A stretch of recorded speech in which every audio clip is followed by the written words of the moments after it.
सोचिए, एक फोन जो भारत के एक गुमनाम से गांव में गुजरी एक खौफनाक रात का अकेला गवाह हो। आज हम उसी फोन की रिकॉर्डिंग से उस रात के सच को परत दर परत खोलने वाले हैं। तो कहानी की शुरुआत होती है मनीष की इस चेतावनी से जो उसने अपने दोस्त गौरव को दी थी। वो लोग उत्तराखंड के एक छोटे से गांव जा रहे थे। ये सफर सिर्फ एक छुट्टी नहीं था। इन शब्दों के पीछे एक बहुत गहरा डर छिपा हुआ था। अब देखिए, उस गांव का एक ही सबसे जरूरी नियम था। शाम 7 बजे के बाद कोई भी किसी भी हाल में घर से बाहर कदम नहीं रखेगा। ऐसा कहते हैं कि अंधेरा होते ही वहां की दुनिया पूरी तरह से बदल जाती है और अजीब डरावनी घटनाएं शुरू हो जाती हैं। तो जैसे ही वो गांव पहुंचे, उनका स्वागत एक बड़ी ही अनोखी रस्म से हुआ। मनीष की माँ का विश्वास एकदम पक्का था कि सूरज ढलने के साथ सिर्फ अंधेरा नहीं आता, बल्कि बुरी शक्तियां भी गांव में घुसने की कोशिश करती हैं। और ये जो आरती थी ना, ये सिर्फ एक रस्म नहीं, बल्कि एक कवच थी। और बस यहीं पर आकर ना दो अलग अलग दुनियाएं टकरा जाती हैं। एक तरफ था गौरव का शहरी दिमाग, जो इन सब बातों को अंधविश्वास कहकर मजाक उड़ा रहा था, और दूसरी तरफ थे गांव वाले, जिनका सदियों पुराना यकीन था। यही टकराव इस कहानी के भयानक तनाव की असली जड़ है। जैसे जैसे दिन ढलता गया, गौरव का शक और भी गहरा होता गया। उसे पक्का यकीन हो गया कि ये सब कुछ नहीं, बस गांव वालों का अपना बनाया हुआ डर है, और वो इस डर को चुनौती देने वाला था, ये सोचे बिना कि वो असल में किस खतरे को बुलावा दे रहा है। जब मनीष के छोटे भाई राहुल ने उसे गांव की सबसे डरावनी कहानी भूतों की बारात के बारे में बताया, तो गौरव ने हंसकर ये बात कही। उसके लिए ये बस एक और मजाकिया कहानी थी जिसे वो हर हाल में झूठा साबित करना चाहता था। राहुल ने तो उसे बहुत समझाया, पूरी सीरियसनेस के साथ गांव के गायब हुए लोगों का किस्सा भी सुनाया। लेकिन अपने ही हमउम्र से मिली ये चेतावनी भी गौरव के लिए एक मजाक ही थी, बल्कि यकीन करने के बजाय उसे अब गुस्सा आने लगा था। और फिर उसी रात गौरव ने वो फैसला कर लिया जो उसकी जिंदगी की आखिरी गलती साबित होने वाली थी।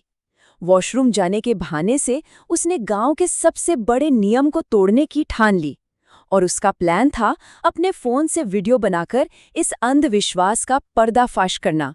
जैसे ही उसने बाहर कदम रखा, पहली अजीब चीज हुई। उसे कानों में एक बहुत बड़े झरने के बहने की तेज आवाज सुनाई दी। लेकिन मजे की बात यह थी कि आसपास मीलों तक कोई नदी या झरना था ही नहीं। तो फिर ये आवाज आ कहां से रही थी? तभी अचानक उसे सड़क पर एक कुत्ता दिखाई दिया। लेकिन इससे पहले कि गौरव कुछ समझ पाता, वो कुत्ता पलक झपकते ही हवा में गायब हो गया, जैसे वो वहां कभी था ही नहीं। और बस यही वो पल था जब पहली बार गौरव का आत्मविश्वास टूटा और असली डर ने उसके दिल में दस्तक दी। तभी अंधेरे में से एक अनजान आदमी निकला और उसने गौरव को ये डरावनी चेतावनी दी। गौरव ने घबराकर उससे पूछा कि उसे डर नहीं लगता क्या? उस आदमी का जवाब सुनकर तो आज भी रूंगटे खड़े हो जाते हैं। उसने कहा, मेरा डर, वो तो एक रात हमेशा के लिए खत्म हो गया। और अगले ही पल गौरव को समझ आ गया कि उसका डर क्यों खत्म हुआ था। उस आदमी का चेहरा मोम की तरह पिघलने लगा, उसकी हड्डियां चटकने लगीं और वो एक भयानक जीव में बदल गया। गौरव की चीख अंधेरे में गूंज उठी और वो अपनी जान बचाने के लिए बेतहाशा भागा। कांपती हुई सांसों के साथ गौरव पास की झाड़ियों में छिप गया। तभी अंधेरे को चीरती हुई एक आवाज आई, जश्न की आवाज, बैंड बाजे और संगीत, बिल्कुल वैसे ही जैसे कोई शादी की बारात आ रही हो। लेकिन इस घने अंधेरे में कौन जश्न मना रहा था? और उसे तुरंत राहुल की बात याद आई। अरे हाँ, भूतों की बारात, वो लोक कथा, वो मजाक अब एक हकीकत बनकर ठीक उसके सामने था।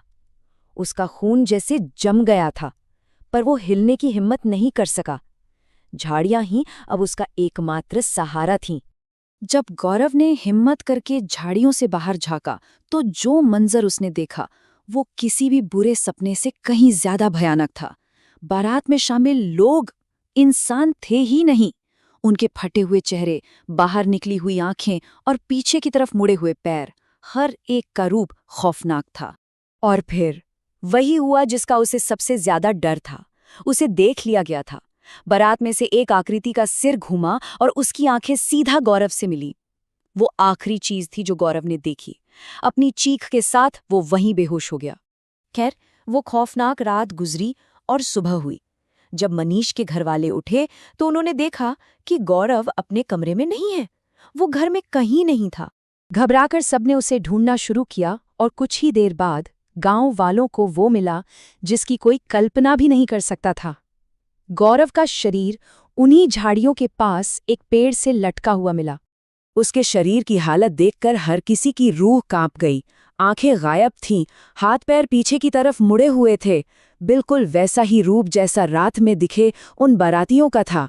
ये एक भयानक सबूत था कि गौरव की मौत किसी इंसान के हाथों नहीं हुई थी। जब मनीष ने कांपते हुए हाथों से उसकी जेब चेक की तो उसे गौरव का फोन मिला और उसी फोन की रिकॉर्डिंग में उस रात का सारा सच कैद था। वो सच जो अब हम सब जानते हैं।